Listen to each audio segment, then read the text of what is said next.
Bien amigos, y ya estamos enlazados vía Zoom con Daniel Hermosa, director de las MIPES Unidas del Perú, a quienes saludamos desde Huancayo, Canal 21. Muy buenas tardes, gracias por este aporte. No, más bien gracias a ustedes por la oportunidad de poder retomar alguna conversación que tuvimos hace algún tiempo con relación al tema de las MIPES, en otro contexto, obviamente, y hoy día, pues, con la crisis política que nos sigue acompañando, pues las cifras no son muy buenas y cómo se está comportando la economía a nivel de la micro y pequeña empresa, ¿no? Es verdad, usted lo acaba de decir, conversamos hace un tiempo cuando los problemas eran distintos, nuestro país tiene ese dato que siempre hay problemas. Pero también ese es un encanto, ¿no? Para poder ir avanzando. Nos gustaría, señor Daniel Hermosa, una vez más, para ir ilustrando más a nuestros televidentes, ¿qué es una MIPE? Mediana y pequeña empresa, ¿qué las diferencia? Bueno, realmente es micro y pequeña empresa, ¿no? Las microempresas son menos de 10 trabajadores, ¿cierto? Y de ahí para arriba viene la pequeña empresa, que son las que de alguna manera tienen alguna normatividad que las va protegiendo, como por ejemplo la ley tributaria, que tiene un régimen especial, al igual que el régimen laboral, que ayuda un poco a la MIPA a ser sostenible, ¿no? Considerando que es una compensación, por decirlo de alguna manera, por la gran oferta de empleo que hace el sector de la micro y pequeña empresa. Y a propósito de eso, justo leí el día de hoy que la Comisión de Economía no le va a dar la facultad al Ministerio de Economía de hacer una reforma en el tema tributario vinculado a la MIPE. Normalmente, pues tú sabes que cuando hay reformas tributarias es cuando tú inicias un gobierno nuevo, quieres establecer una serie de normas porque tienes 5 años por delante para gobernar. Este gobierno que ha sido declarado de transición, pues me parece ilógico que pretenda desaparecer la ley que ayuda a la MIPE a mantenerse, y sobre todo en este momento de crisis. Pero independientemente de eso, las cifras no son muy halagüeñas. El año pasado se perdió 3.000 millones de soles en la campaña navideña a nivel nacional, afectando todos los sectores sin excepción. Y hoy día la campaña escolar también se ha visto felizmente poco afectada, ¿no? Algunos hablan de la cancelación de casi un 20% de las órdenes de compra que tenían para abastecerse de productos como uniformes, calzado, etcétera, ¿no?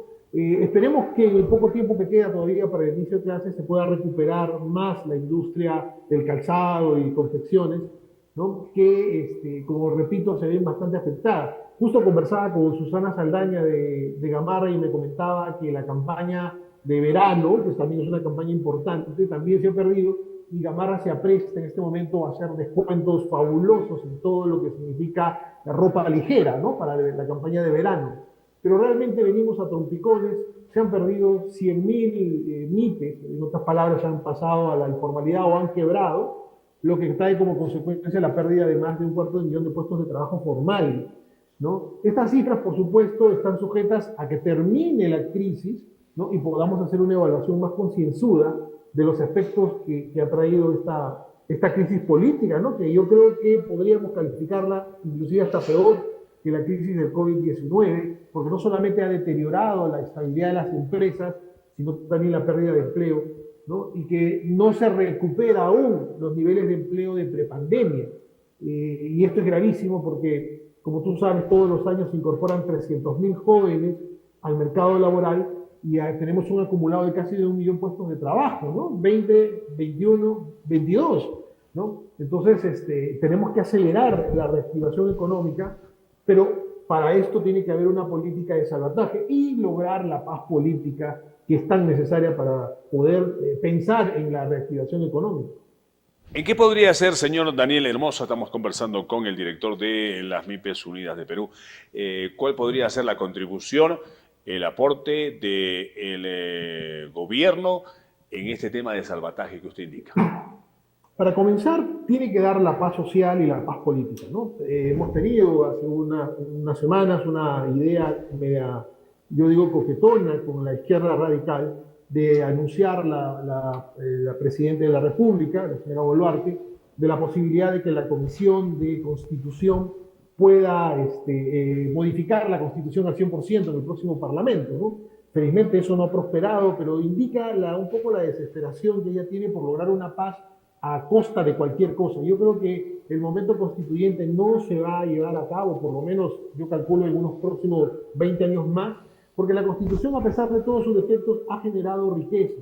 Lo que pasa es que no se ha sabido distribuir adecuadamente por la deficiencia que tenemos en los gobiernos regionales y en los gobiernos subnacionales, ¿no? Y ahí hay que hacer una reforma muy importante y para comenzar es un aporte que hace el sector de la micro y pequeña empresa como un tema de debate, el rol de los gobiernos regionales en el desarrollo de las regiones.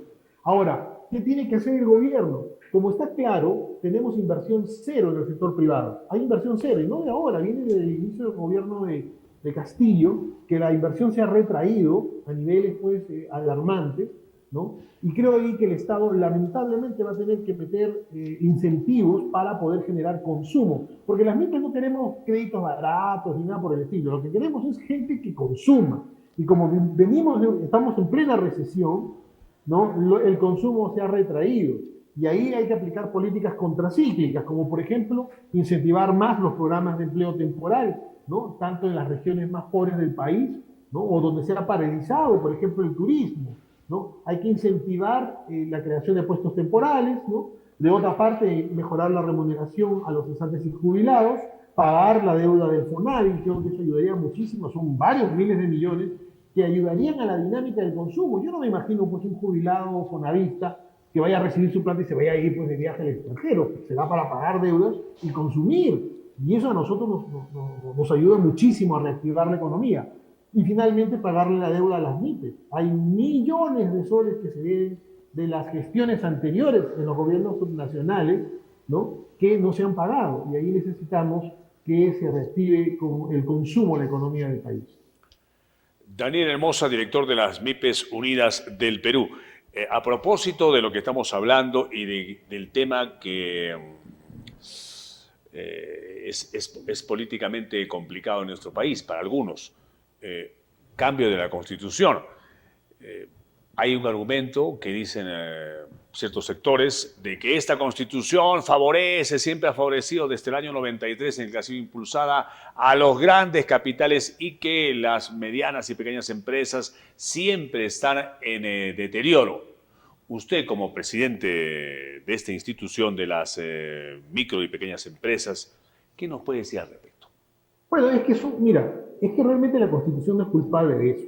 Lo que podríamos decir que es necesario es reformar algunas leyes, ¿no? Por ejemplo, en el año 90 se dieron leyes de promoción de inversiones, ¿cierto? Para el sector telecomunicaciones, el sector del transporte, eléctrico, el sistema financiero, porque teníamos una situación complicada. Entonces se dio normas que blindaron a estos sectores para que pudieran ser sostenibles y pudieran crecer y de esa manera generar los servicios. Tanto es así que recordamos de la década del 80, ¿no? Cómo era difícil adquirir un teléfono y hoy día pues tú con 5 soles tienes un chip y con 100 soles tienes un teléfono.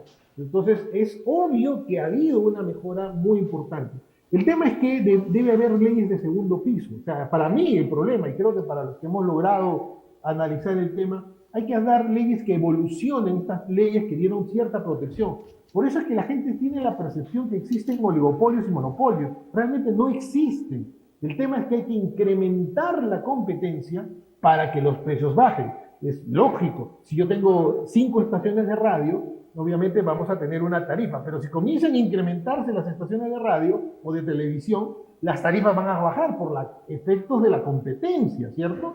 Esa es la lógica. El tema es que esas leyes blindaron o protegieron la inversión en ese momento, pero ya es el momento de conversar leyes de segundo piso que generen mayor competencia, ¿cierto? Entonces yo creo que ahí tenemos una tarea pendiente y eso no tiene nada que ver con la Constitución, que quede claro y que hay que hablar con claridad de que hay que, sí, debatir algunos puntos probablemente, ¿no? Pero no es una reforma total de la Constitución, porque la Constitución garantiza la educación, garantiza la salud, garantiza el trabajo, que son realmente los pilares de la sociedad, ¿cierto? La salud, la educación y el trabajo. Eso ya está. Ahora, ¿cómo hacemos que la gente entienda esto? Es obviamente debatiendo, pero no puedes diciendo que cambie la Constitución sin brindar ningún argumento.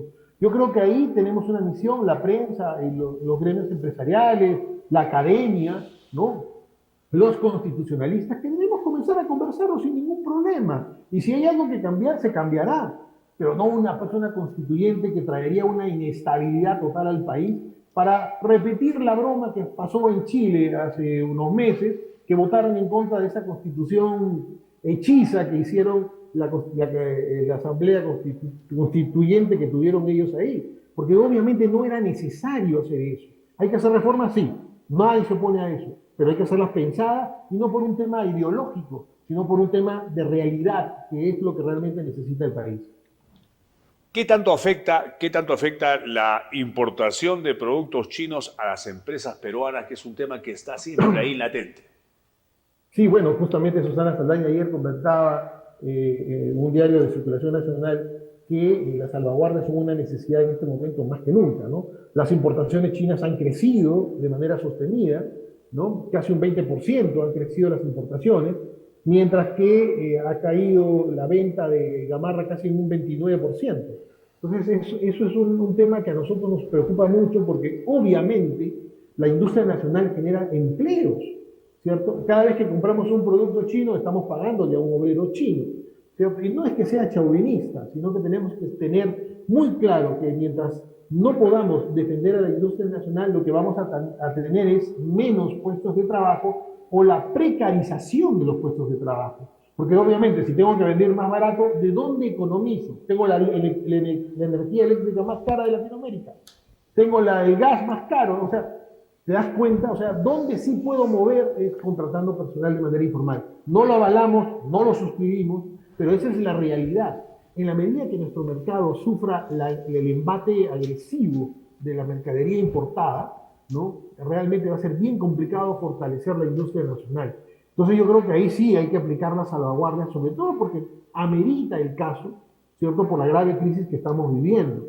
Yo sé que se han reunido hace poco con el ministro de Producción y se ha comprometido en evaluar el caso, ¿no? Pero yo creo que ayudaría muchísimo aplicar las salvaguardias temporales y realmente encontrar una política que nos saque a buscar el mercado. Nosotros tenemos una excelente confección, ¿no? Marcas internacionales mandan a hacer sus productos al Perú, ¿no? Pero claro, a la gran empresa. Entonces, esas características de calidad que tenemos que comenzar a moverlas en el mundo. No puede ser, pues, que tengamos 8.000 o 9.000 empresas exportadoras MIPES, ¿cierto? Cuando tenemos casi 300.000 empresas manufactureras en el Perú. Algo está fallando en el Ministerio de Comercio Exterior, ¿cierto? Que solamente se preocupa en el turismo porque es mucho más fácil, es pura publicidad. Pero en el tema de empujar el carro de la exportación, es una tarea pendiente, ¿no? Yo recuerdo mucho que estuvimos en la mesa junta del TLC hace muchos años, ¿no? Y hablábamos del TLC hacia adentro, ¿no? Porque el TLC es una firma con otro país, en el caso de Estados Unidos, por ejemplo. Pero había la necesidad de tener un TLC para adentro. ¿Qué cosa significaba eso? Dar la normatividad y generar los programas necesarios para que las MIPYMES puedan salir al mercado mundial. Recuerda que China, la gran exportación de la China son MIPES. Ojo, son MIPES. Claro, más grandes que las nuestras, obviamente, pero son MIPES y tienen políticas de promoción. Mejor dicho, políticas de invasión mundial que las envidiamos nosotros porque es la empresa que sale de la mano del Estado a conquistar el mundo. Y nosotros tenemos agregados comerciales y tenemos una serie de personas en el mundo trabajando y pagadas por nuestros impuestos que realmente no están haciendo una política comercial en favor de las micro y pequeñas empresas. Así que también es una reforma que tenemos que ir conversando y generando un plan para que el próximo presidente o presidenta, a quien le toque, ¿no? Lo implemente, no dejar a ver qué va a pasar, no. Construyamos planes, construyamos políticas de Estado para que quien venga, la ejecute rápidamente. Interesante diálogo con Daniel Hermosa, director de las MIPES Unidas del Perú, sobre el tema económico, la situación en la que están atravesando las MIPES y sobre todo ese tema que usted dijo nos llamó mucho la atención. China, su economía, la que exporta es en su gran cantidad MIPES, ejemplo que habría que imitar y será tema de conversación para otra oportunidad. Muy amable, Daniel Hermosa, muchas gracias a usted. Un abrazo. Hasta luego. A usted por su aporte. Hemos conversado con Daniel Hermosa, director de las MIPES Unidas del Perú. Un interesante diálogo que esclarece algunas cosas y rompe algunos mitos. De eso se trata. estas entrevistas para que ustedes, amigos televidentes, saquen sus propias conclusiones.